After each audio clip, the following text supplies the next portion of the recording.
Xayrlik yakshanbalar. Butun dunyodagi barliq vatan sevgan qarindoshlar.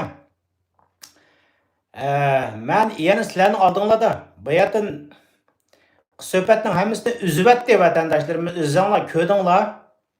Buni ya to'xtatolmadim. Ish qilib jiq-jedallashdim, uzvatdi. Virusmi, nima, kim, qanday qildi bu ishlarni bilmaymiz vatandoshlarimiz. Shuning uchun bu suhbatni yana qaytadan boshlashga majburmiz. Buni yerimdan yana uzib bitamdi, uni uqmayman vatandoshlar.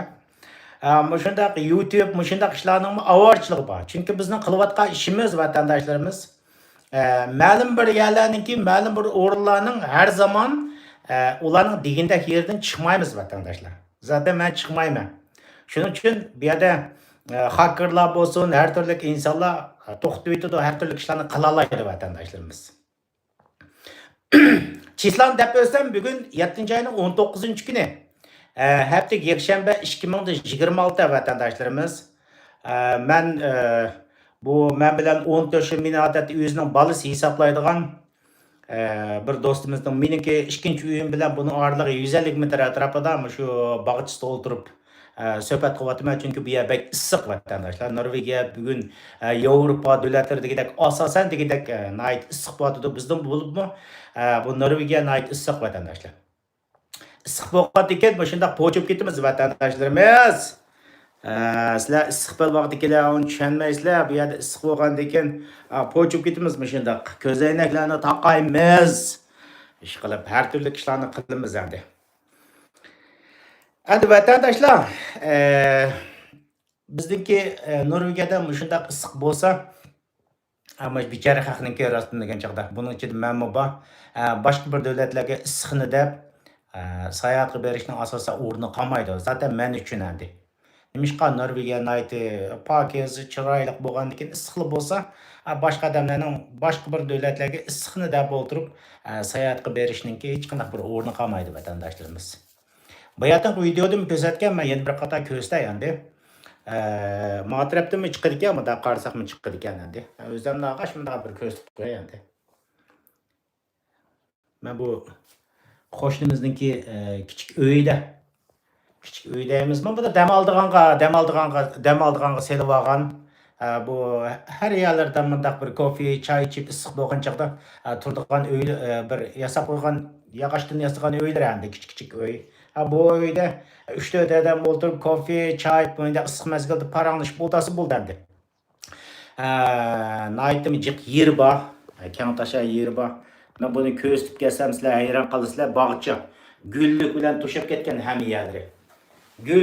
Gulli teriydi. Bir necha gektarga o'xshash, gektarga yaqin yerdi.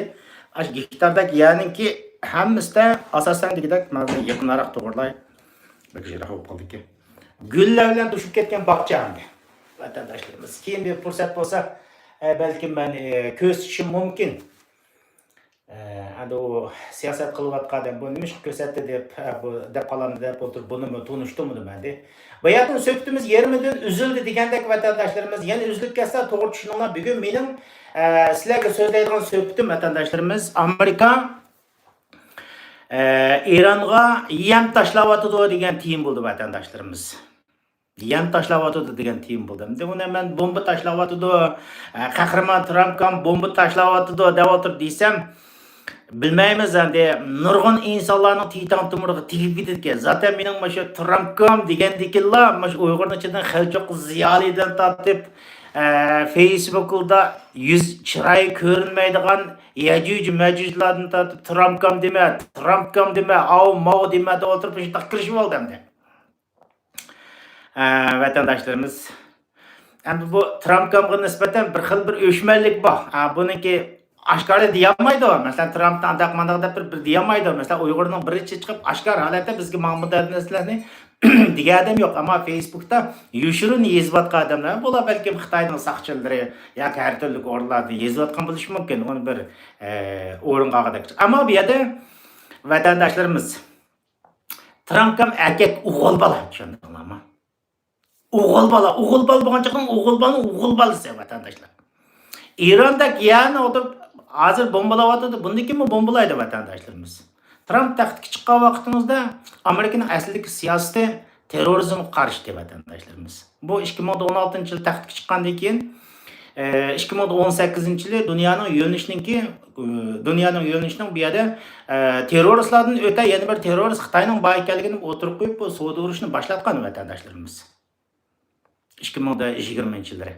Bu qatimliq bu yerda Amerikaniki Trump kamniki davlat mudofaasida so'zlagan, butun davlat xalqiga so'zlagan davlat nutqida bu yerda bir alayda bir narsani o'tirib qo'ydi. Ya'ni 2020-yildagi saylovga Xitoy bevosita aralashdi dedi. Xitoy aralashdi. Xitoy aralashish orqali bu yerda saylovni, ya'ni Covid mezgilida Amerikada o'zinglar bilasizlar, bu yerda bevosita saylov bo'lmadi. Uydan elektronlik pochta orqali saylov bo'lindi. Bu yerda Trump demakchi bo'lgani, mening qayta taxtga chiqishimga Xitoy bevosita buni qo'ltiqdi, saylov orqali buni tortib ig'irish olmaydi vatandaşlarımız. Trump taxtga chiqqan vaqtning o'zida Amerikaning siyosatida, masalan 2016-yil Trump taxtga chiqqandan keyin bu yerda durg'un talash tortishlar bo'lingan chog'da, masalan Vladimir Putin hokimiyati Trumpni taxtga chiqarish uchun saylov unda qildi degan. 2020 mening bilishimcha 2020-yili Trump taxtdan tushgan vaqtning o'zida Biden hokimiyati va yoki boshqa hokimiyat, menimcha Biden hokimiyati shu Putin hokimiyatiniki Amerikaning saylovga aralashdi degan sabab qilib turib, Amerikadagi Ruslan elchixonalari nurg'un diplomatlarni qo'llayotgan vatandaşlarımız. Bu Trump efendimning eg'izli bevosita degan gap emas. Buniki davlat mudofaa organlari, CIA organlarining ta'minlagan materiallarga asosan Xitoy 2020-yildagi saylovga aralashdi. Ya'ni Joe Bidenni taxtga chiqishga yordam berdi. Meni taxtdan tushirish uchun harakat qildi. Mundaq qildi. Demisizmi, u bir chaqchaqish emas. Amerikadagi bir qonun organlari davlatning o'zida shu CIA organlari, har turli organlar ta'minlagan materiallar asosan so'zlaydi. Bunda bo'lgan vaqtingizda Xitoy bilan Amerika o'rtasidagi, ya'ni Trump bilan Amerika o'rtasidagi, Trump kam bilan Amerika o'rtasidagi, Xitoy o'rtasidagi ziddiyat yana kuchayishga boshlaydi deb qarayman vatandaşlar. Xitoyningki mening bilishimcha Amerikadagi mushnaga mas'ul aralashgan pul bergan diplomatiya xodimlari har turlilarni Amerikadan manchi bo'lganchiqda qo'g'laydi deb o'ylayman vatandaşlar. Deb ketganlar vatandaşlarımız, voy Trump degan dollar Trump o. Voy Xitoy bilan andaq suhbat qildi, Xitoy bilan iqtisodiyot ahotun aniqmaydi. Nima ishlar bo'lyapti vatandaşlarımız? Bo'lmaydi degan nima ishlar bo'lmadi? Bo'lmaydi degan nima ishlar bo'lindi vatandaşlarımız? Mesela İran urushi kelgan vaqtning o'zida men zaten bu Uyg'urlarning ichida birdan-bir qag'ay odamlar qanchalik so'zli bilmayman. Asosan degidek adam yo'q. İran urushini butun bo'lmaydi. Amerika İranga hujum qilmaydi. Chunki bu 90 million dunyoda qilayotgan siyosat shuti. Bundan bir turkum zaharlangan poqosh insonlarni chiqib hujum qilmaydi, aniqlanmaydi degan. Mana qahramon erkak Trumpga shu hujum qilmaydi, ilgari prezidentlar hujum qilishga jur'at qilmagan. Masalan, misol deylik. Bugungi İran mollalarni qasalatga kelib qo'ydi. Urvati degan 8 kun bo'ldi. Xabarimlarda bo'lsa vatandaşlarımız, men 7-oyning 2-kuni bir suhbat qildim. O'sha oyning 7-oyning 2-kuni payshanba kuni esimda qolishcha suhbat qilib, Xitoydagi namoyish degan programmada men yana o'tirib qo'ydim vatandaşlar. Bu urush ilgirdan tortib men deb kelganda Amerika bilan Eron o'tirsidagi va Amerika bilan Xitoy o'tirsidagi kelgusida bo'lgan ishlarning hammasi bokschilarning mushiga o'xshaydi shuni degan. Eron bu qatim Amerikaning to'liq yampichiga chiqdi deb o'tirib buni deb bo'lgan vatandaşlarımız. 7-oyning 2-kuni kun bugun 2-kuni mening esimda qolsa 7-oyning 2-kuni shu nutqni so'zladim. Mening bilishimcha 7-oyning 7-8 atrofida Trumpga yana İran mollarining ustiga yamxashak tashlashni boshladi vatandaşlarımız. Biz bir narsani bilamiz vatandaşlar. Bilib turib so'zlayman. Men bo'lmasam bilib turib so'zlayman vatandaşlarımız.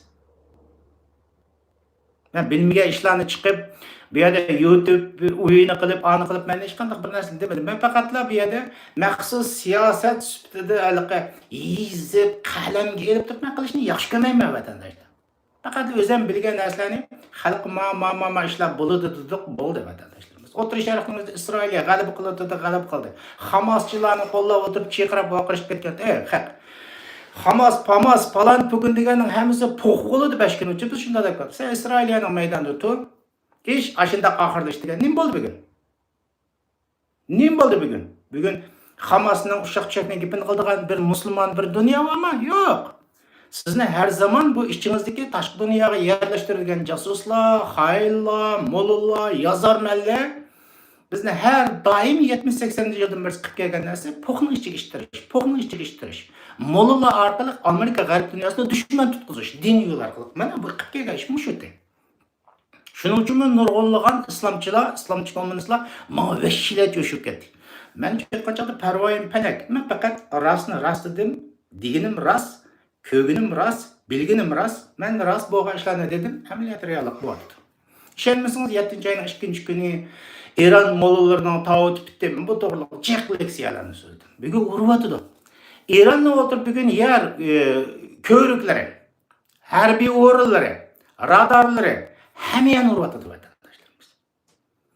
Zelenskiy Moskvaga bugün bomba tashlavatdı. Moskvaga bomba tashlab, mayqachilash o'rinlarida kilometrlab mashinalar saqlab ketganga o'xshash. Bugün İran'ның o'zida köylüklari, yo'llarining hammasi shu qattiq urg'anlikdan İran'ның o'zida xabar deyil bir ko'rsatmagan. Maşinlarımı yolda yük taşıydıgan maşinlar, adet küçük neft taşıydıgan maşinlar, transport hemisi kilometrlap yolun üstünde yatıdı vatandaşlarımız. Amerika bunu şunda uriverse ziyan kimge buldu? İran oldu. Saram vatandaşlar. İşte saram oldu. Molla saram mollanın kendi yaşken halkın yüzümüz saram vatandaşlarımız. Amerika O'rta Sharq rayonida İran o'ltirib uriversa, buning pulini kim to'laydi? Amerika ziyon tortmaydi. O'rta Sharq davlatlari to'laydi. Amerika hech qanday bir ziyon bo'lmaydi bu yerda. Mushu urush jarayonining o'zida vatandaşlarimiz. Menchi bo'lgan vaqtning o'zida eng jiq foydani olayotgan hozirgisi Venezuela deb o'ylayman vatandaşlar. Venezuela xalq qanday qildi? Maduroni Amerika akaytgandan keyin 45 minut ichida suhbatlashdi. Maqsading nima? Amerikada sening davlating falan bukunni qalamqon qilish emas. Venezuela hakimiyeti mana shunday neft hamma narsalarini Xitoyga o'tirib mantini bergandek beryapti. Sen namrat holatda o'lyapsan bu yerda ochliqdan. Pul pahalılığı manchilik. Masalan, hamkorlash, sening ishlaring aralashmayli, sening davlating urush ochmayli, neftini xalqaro sot dedi. Bugun Venezuela xalqi İranning gachim mollarining kayniga agashgandek agashmay, Amerika bilan yaxshi hamkorlashdi. Million varlık neftleri xalqaro bozorga kiryapti vatandaşlarimiz. Shuning uchun men 7-oyning 2-kunlik suhbatim o'zida İran yanqash chiqdi. Neftning bahosi g'oyasi o'rlab ketmaydi deyishimdagi sababim vatandaşlar. Amerikaning nefti va xalqaro kira oladigan. Venezuelaning g'oyat zo'r neftlar va dunyodagi 3-chi o'rindagi eng boy davlat neftga. Hech bulanmagan uni texnika nurg'un jihatlarda bo'lmagan ekan. Amerikaning u yerga kirib, g'arbning u yerga kirib boshqa vaqtingizda xalqaro bozorga kirdi, foydani eng jiqildigan Venezuela. Amerika bilan hamkorlashsa, mana shunday Venezuela o'xshash yaqchaynaydigan gap vatandaşlarimiz. Amerika bilan hamkorlashmasa, bugungi İran mollariga o'xshash o'zlariga yem-xashak tushadigan gap, bomba tushadigan gap vatandaşlarimiz. Amerika o'zining kelishimlarini, o'zining shartlarini İran o'tirib qo'yib qo'ydi. 15 turlikmi, necha turlikmi men buni kirmay qo'yib qo'ydi. Buni kasa 7-oyning 2-kunlik suhbatimizda bundan biri degandek, kasa tinch qusul buncha qildi. Kamasa Amerika bombani uraverdi vatandaşlarimiz. Qo'yaverdi shunda. Ziyonni tortadigan İran mollari agashgan generallarni tatpashlar ziyonni tortaverdi vatandaşlar. Mushunda bo'lsa vatandaşlarimiz, bu qatimliq urushning o'zida yana bir yangilik ishlar chiqyapti bu yerda. İlgirtin tatip İran'daki bu ishakbash mollaları qandaq dediz 47 yildan beri to'lab kelgan Amerika düşman, İsrail'e düşman degan. Bu ikkinchi qatimliq urushga qachon İran'ning molla generallar agishgan molla generallari qolmadi hamda. Saran generallar İsrail'ga bir bomba topadi vatandaşlarimiz. Bu nima bilamsizlar? Hozir dunyoning hammasi hayron qoldi. İsrailga mana shu ikkinchi qatimliq urushning o'zida İran bir dona bomba topmadi. Bütün atkan bombaları O'rta Sharqdagi Saudiya, Qatar, Kuvayt degan yerlarga o'tirdi. O'rta Sharq rayoniga İran vashila chetyapti.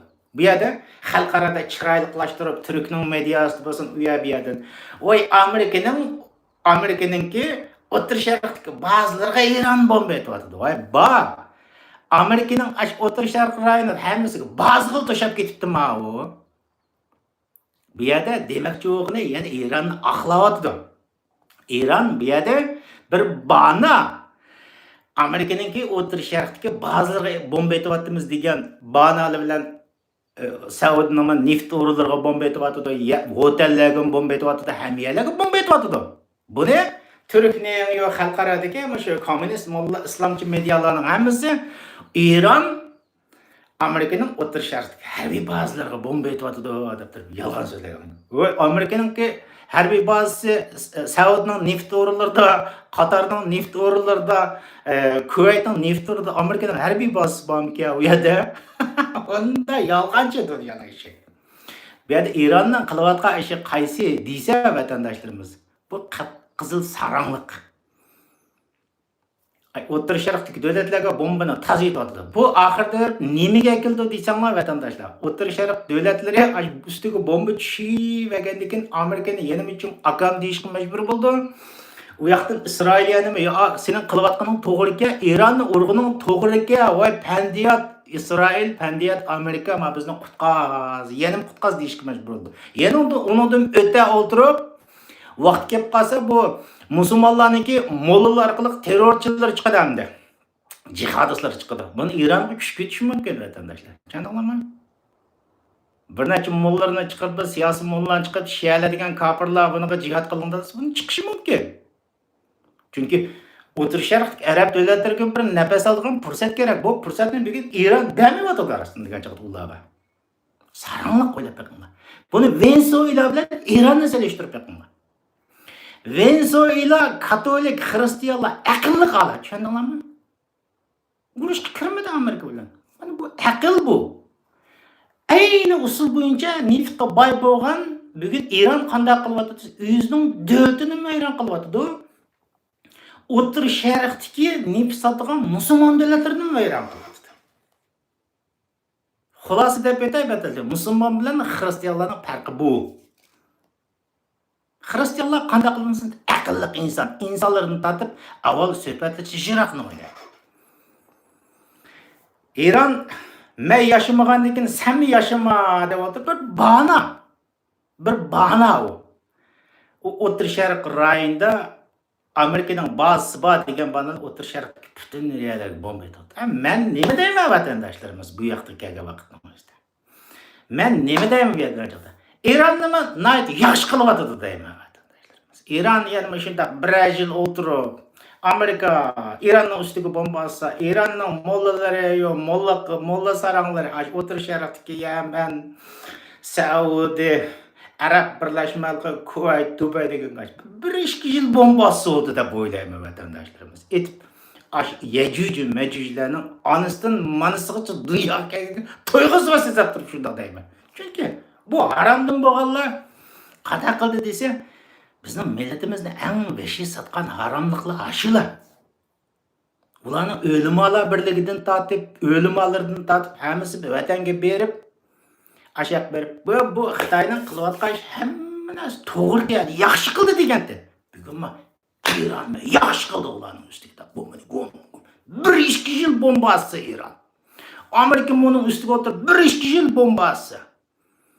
Ashi guylar o'tirib, ye bilan yeksan bo'lib ketdi deb turib xo'shvatim rasti desam. Tushundingizmi? Bu saranglarni qilgan ishi shu. Taz ursun. Amerika Eron'ni taz ursun, Eron O'tir Sharqdagi arab saranglarini oladi, taz ursun. Hozir chiqayotgan xabarlarda endi Saudiya Arabiston Eron qo'llaydigan Yamandagi Hutilarni bombalayapti. Ko'rdingizmi? Eron qo'llayotgan Yamandagi Hutilarni bombalayapti Saudiya Arabiston. Ko'rsizlar. Uzoq qolmay o'tirib, Qatarmi o'tirib, ashrayimizda Eronning cho'moqchilarini urishga boshlaydi. Chunki nafasni bermayapti. Endi bu qatimliq urushda bir odamning diqqatini tortadigan bir narsa bor. Hozir dunyodagi nurg'unlar og'zi uchiga chiqib nurg'unlarni muloyiz qilyapti. O diyaman. Nima uchun bugun Eron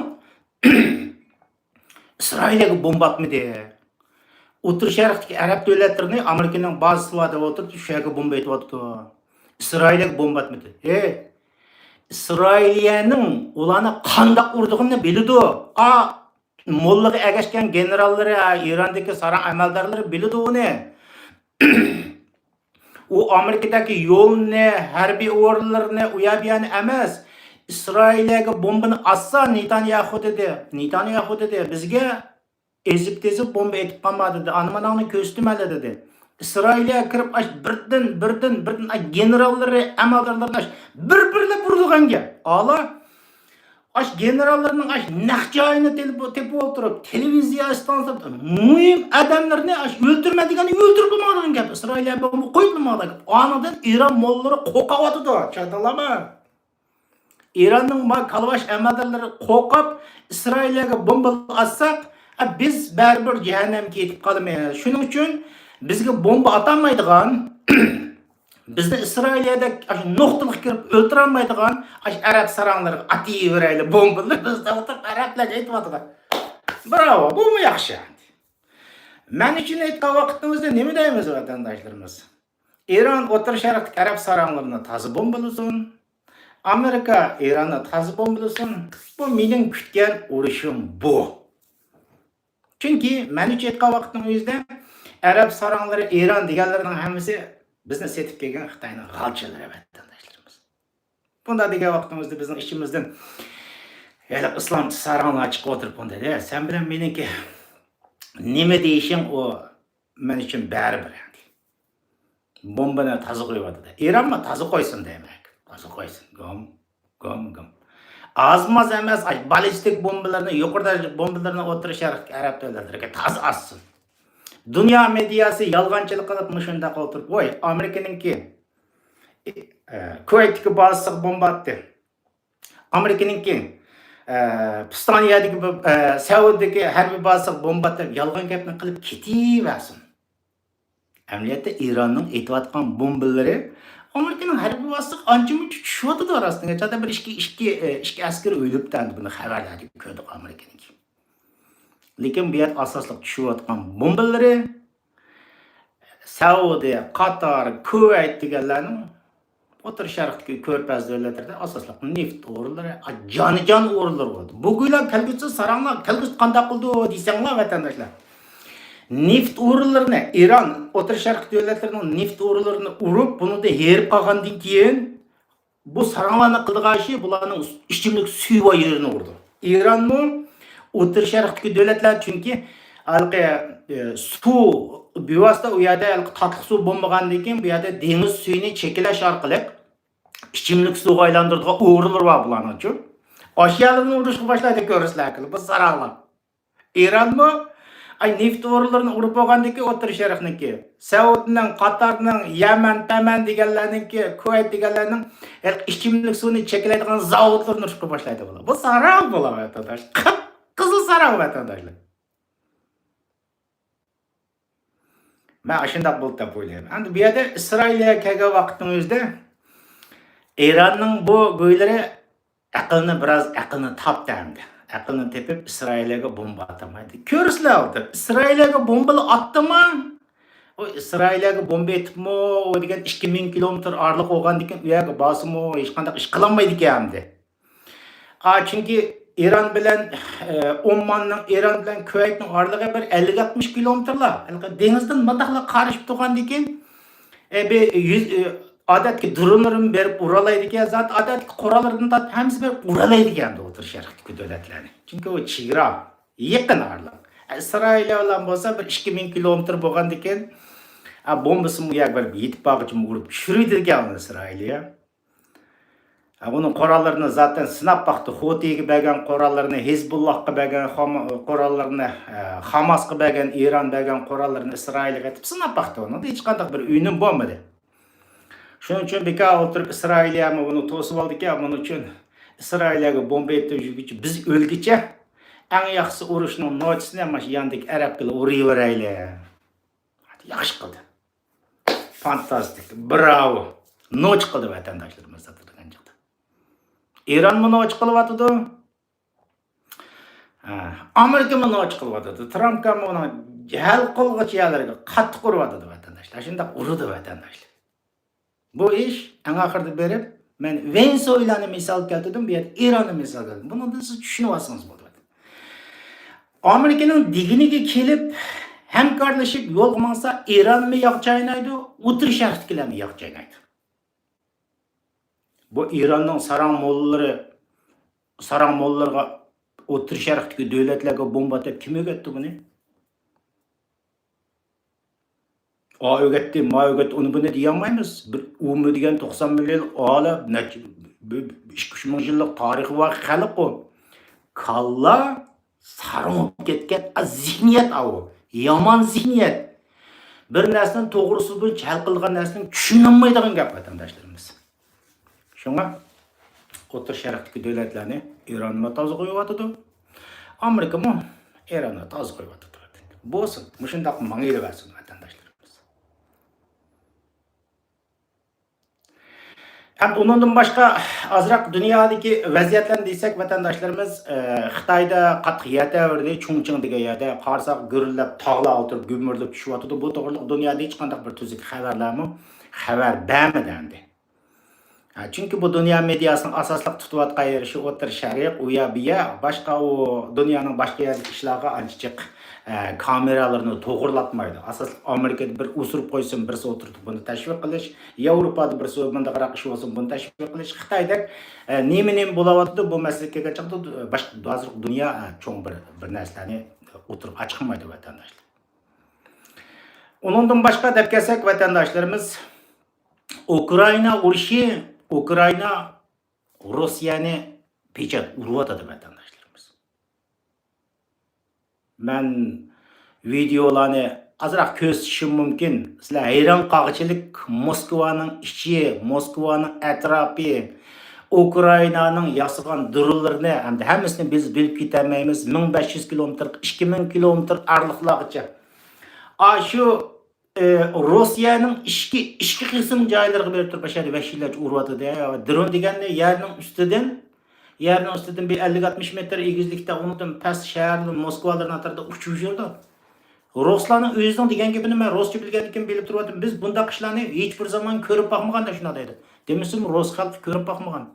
Urushni biz Moskvaning ichiga kirib turib, bu yerda bunday bo'ldig'ini biz bilib boqmagan deb o'tirib, Putinni vaqirab o'tirib tillayotdi. Hozir sotsial medyada chiqqan xabarlarni shunday.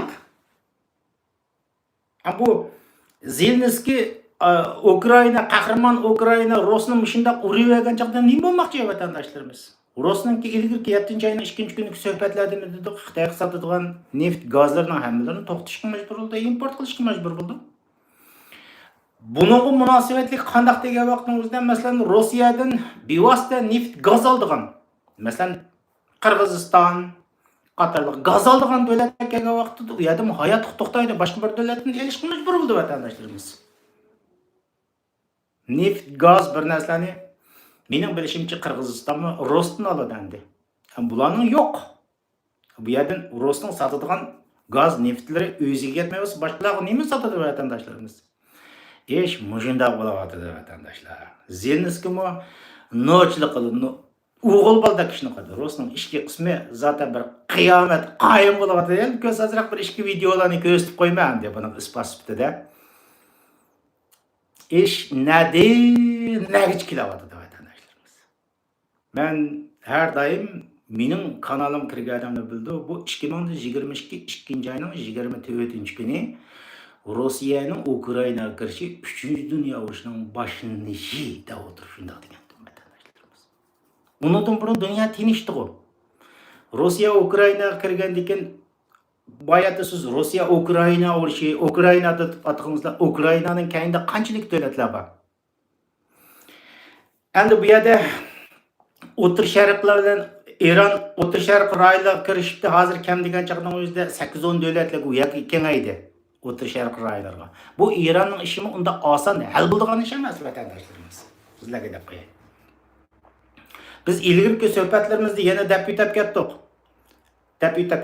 Pakistanning to'tki pochilinig'ini biz deb ketdik vatandoshlar. Hozir Pakistanning o'zimi tayyor bo'ldi, pochilinib İşki uruşqa tayyor bo'lyapti. Hozir Kashmirda Pokiston kontrolidagi Ozod Kashmir deb aytadi, Pokiston kontrol ishg'ol etadiki, Kashmirliklar Pokistonliklar yo'qol bu yerdan deyapti. Pokistondagi Balojiston bu o'zining mustaqilligini jakalgan. Hozir ularning pul besyapti vatandoshlarimiz. Biz mustaqil davlat bo'lamiz deb o'tirib, u yo'lga ketyapti. Tushundinglarmi vatandoshlarimiz? Vaqt kelib qolsa, mash bir yil ya kelar yil bir yillarning ichida uzoq qolmay o'tirib, meni bu Pokiston to'rtga parchani degan so'zim reallik aylandi vatandoshlarimiz. Balojlar Pokistonning kam degan chaqningizda yerimdan azroq endi. Ash Nefet, Xitoyninki bir yo'l bir vaqtga Guadar porti degan portlar Balojiston rayonining o'zida. Hozir Balojiston Pokistonliklarni har kun havoga uchiryapti Pokiston armiyasini. Buni Pokiston armiyasi qanday qilyapti? Buni kuch ketayotgan Taliban kuch ketyapti. Afg'onistonniki demakchi. Balojlarning kuch ketayotgan Hindiston kuch ketyapti. Bunda saranga bu. Amniyatda Balojlarning mustaqil bo'lish huquqini Pokiston hokimiyati cheklayotgan gap. Ularni o'ltiryapti, qirayapti. Xitoylar bilan birlashib, Xitoylar tushib Ipak yo'lini ashak akirdi. Bu yerda. Endi bu nim bo'ldi degan vaqtning o'zida Xitoyniki 60 milliard deydi, qancha milliard tuxmaymiz. Pokistonga salgan Ipak yo'l degan narsani to'zib ketadi degan gap vatandoshlarimiz. Chunki Balojlar rayoni shu Xitoy mablag' solayotgan rayon Guadar porti. Balojiston mustaqil bo'lgan vaqtimizda Xitoyni tonimaslik ikkinchi ish u. Vatandoshlar. Hozir bu yerda Eronning urushi bu o'tir sharqdagi. Vaqt kelib qolsa sizlar vatandoshlarimiz, Balojlar o'tir sharqdagi terrorist degan kuchlar o'tirib Eronga hujum qilishi mumkin vatandoshlar. Men ilk söhbetim yanada o'tir sharq rayonidagi mollalar chiqib bo'lanmagan vaqtimiz Eron bombani atiyversa, ashunda qilaversa, vaqt kelib qolsa o'tir sharqdagi nurg'ulgan mollalar chiqib Eronga jihad qilish kerak. Sunnilar degan, shialar degan kafirlarni o'tirib fatvolarni chiqarib urushlarga ketishi mumkin vatandoshlarimiz. Men buni yiroqdaman. Bo'lsin. Ay bo'lsin deb o'ylayman men bu vatandoshlarimiz. Bir-birini o'ltirishsin, bir-birini qirsin. Mening millatimni satqa o juvotlar, o yajuj majuslar shunda o'lishsin deb o'ylayman. Bu yoqda masalan Balojiston Pokiston rayonidagi Balojiston o'zining mustaqilligini jakolab, haqiqatan u yerdan og'irlik chiqadigan o'rniga kelgan vaqtning o'zida vatandoshlarimiz bu yerda bir cho'ng bir geopolitik siyosiy o'zgarish kelib chiqadi vatandoshlarimiz. Buni mushkaydan qo'llayotgan, Balojistonni qo'llayotgan hozirgi Pokiston mediasining deganning o'zida baydab o'tdik. Hindiston qo'llayotdi, Afg'oniston qo'llayotdi desa, Pokiston bu yerda qarab turmaydi. Ya Afg'oniston bilan kaskin urush qilish kerak. Bir urush chiqdi bu yerda. Bu ish qayerga bordi degan vaqtimizda Pokiston hokimiyatiniki eng chong qo'llig'isi Turkiyadagi Rajab Tayyip Erdo'g'an vatandoshlarimiz. Kelgusida Balojlarga qarshi Balojlar masalan Pokiston hokimiyati bilan kaskin urush qilgan vaqtimizda vatandoshlar Pokiston hokimiyatini bugungi rayonimizda shu bevosita qo'llaydigini Xitoy bilan Turkiya qo'llaydi vatandoshlar. Kelgusida Turkiya armiyasini kirib Balojlarga qarshi urush qilishi mumkin. Tushundinglarmi vatandoshlar? Bu yerda bir siyosatning o'rnida yana bir siyosat Pokistonning o'zida. Balojlar tayyor bo'lyapti hozir. Pokistondan og'irlik chiqargan butun ishlar. Ammo Pokistonni qaqshatqich uryapti vatandoshlar armiyalarni. Yana takror desak, bu yerda Pokiston kontrolidagi Ozod Kashmirmi Pokiston hokimiyatini yo'qol bu yerdan. Umumiy mustaqil bo'lmoqda. Mushundaq ishlar vatandoshlar. Dunyoda jiq o'zgarishlar bo'layotdi vatandoshlarimiz. Mening leksiyarimga qiziqqan do'stlar bo'lsa, kirib ko'ringlar. 7-2 kun dedik. Eron mollamlarning tavut bitida o'tirib nima-nimalarni so'zladik. Eronning kelgusida parchalanib ketadiganligini, Suriyaning parchalanib ketadiganligi, Eronning parchalanib ketadiganligi, kelgusida Afg'onistonning parchalanib ketadiganligini dedik vatandoshlarimiz. Ash bosqichga asta-asta hammasi ketyapti vatandoshlar. Ashundaq bo'ldi vatandoshlarimiz. Qolgan dunyoning siyosiy vaziyatlarini desak, programmamiz bak uzab ketadi ekan. Shunga men bu yerda ozroq bir isbot sifatida o'tirib qolib qolsin. Biz uchun aytgan chaqda, mencha aytgan chaqda cho'ng bir xo'shallik xabar aslida chaqda bu ikki urush.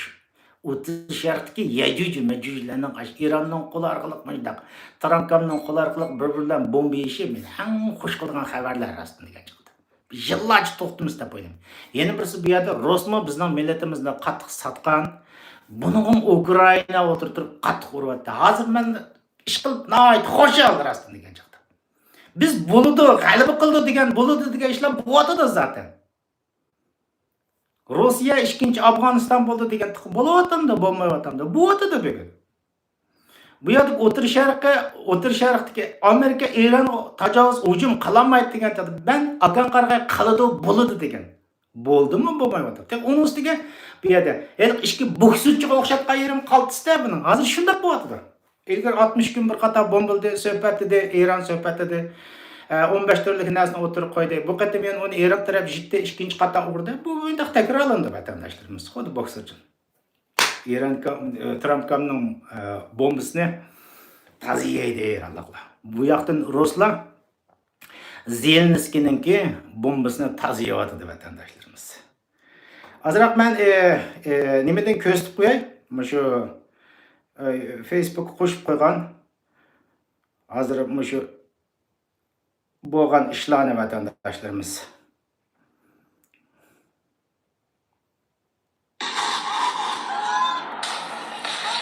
Nima?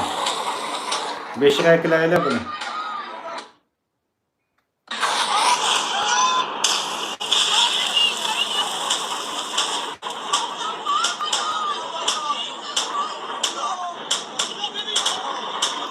İran.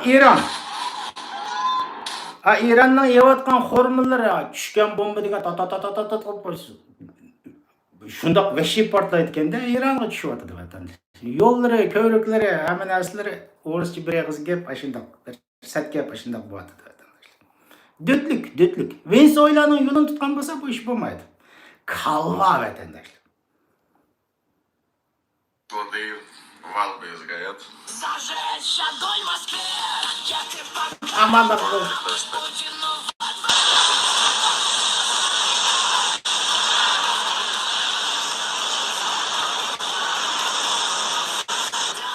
Короче, полный пиздос. Москве семерка, восьмерка, пятерка.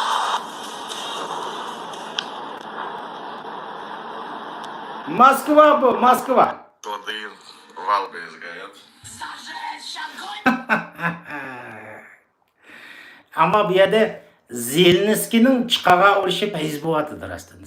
Bir neft o'rinlariga gaz, benzin o'rinlar atgan ekan, bir kichik dronchisi bu o'zligida portlab bir g'oyat zo'r bir manzara shakllantirdi ekanda.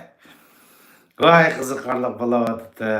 Zelenskiy o'g'il bola tazib qo'yyapti ekan.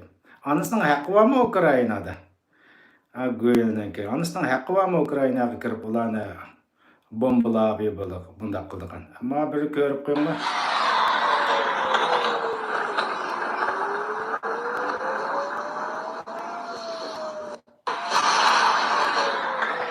Bu ya qara ekan, Ukraina mana dronlar qaranglar, aslida o'ris qildi. Moskva atroflariga Rossiyaga tushirayotgan bombalar, dron bombalar. Yana bu yerda sizlar keyin ko'rsizlar. Ukraina mush Amerikaniki Patriot bombasini o'zi yasab chiqdi. Davlat mudofaa Patriot Amerikaning eng dangliq Patriot bombasi bor. Keyin ko'rsizlar, Ukraina buni o'zi yasab chiqdi. Vatandoshlarimiz. В Москве сейчас максимальное количество взрывов. Все жители в шоке. Они говорят, что это самая массированная атака за все время, сука, блин. Ребята, ставим лайки, подписываемся, если еще не подписывались, переходите на канал, там уже есть, сука, дохуища роликов. Шо вы, сука, думали, что это только раз? Да это будет ежедневно. Вы посмотрите, что вы, сука, сделали с Киевом и с Киевско-Печерской лаврой, с нашими, сука, домами. Теперь будет, сука, ответка по вашей Москве, блядь. И только по Москве. Пока она, сука, не Moskva В bular Москве degan chaqda сейчас максимально Moskva qaqshavatida pizdes bo'tadi deb o'chig'in devatdim degan gapni devatman ish qilib baq qo'pol gap. Moskva shundoq bo'tadi deb shundoq deydi. Bundaq videolar bek to'la. Bundaq videolarni ko'rsatib kelsak, endi bakchiq ispat sifatida azroq xalqlarning qaqshavatgan yerlarini uni buni deb qo'ydik endi vatandoshlarimiz.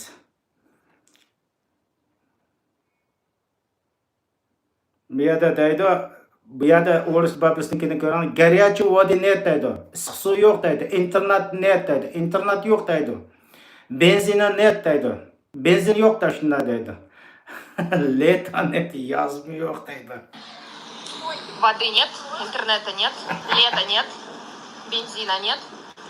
Нихуя, извините меня, нет. Bu Moskvaniki Rusning hali Воды vatandoshlar. нет, интернета нет. Ay. Ko'rsatib kelsa gapchiq mushagich bo'lsin vatandoshlarimiz. Hech qanday bir insonlar mushu 2022-yil 2-oyning 24-kuni Rus Ukrainaga kirgandan keyin bütün dünya, zaten asaslı İslamçıların dünyası, komünistler dünyası shunda qattiq javob chaqirdi. Rus degan g'oyasi bir kuch. Dunyodagi ikkinchi qudratli armiya u. Zelenskiyni bir kuni tutib opiriblar Moskvada sotlaydi. Ukrainani yer yuzidan yo'q qilib etadi, halok qilib etadi degandi. Biz o'ylagandik, shundaqmi bo'ladimi? Shundaqmi bo'ladimi deb o'tir biz. Rus shu vaqtda meni qisqila deb qo'ygan gap. Rus ikkinchi Afg'oniston bo'ldi, ya'ni pochilnish qarab turibmadi.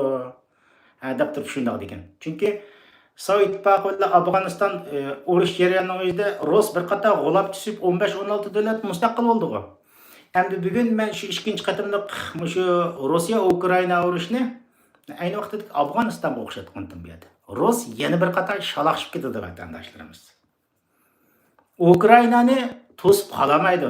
3 yil, 4 yil avval qarasanglar dunyoning hammalari mandaq ishning buldig'ini bir ahliga kechirmagan. Dünya mushunchilik vatandoshlar. Dunyodagi insonlarning ahli mushunchilik. Har qanday vaqt bir yo'g'on kuchga qaraydi. Yo'g'on kuch dunyoni mushundaq vayron qilib o'tadi, mushundaq qilib kelgan deb turib ishindi. Ammo ojiz kuchning nimaga tayyorlik qilayotganligini buni hech kim tushunmaydi vatandoshlarimiz.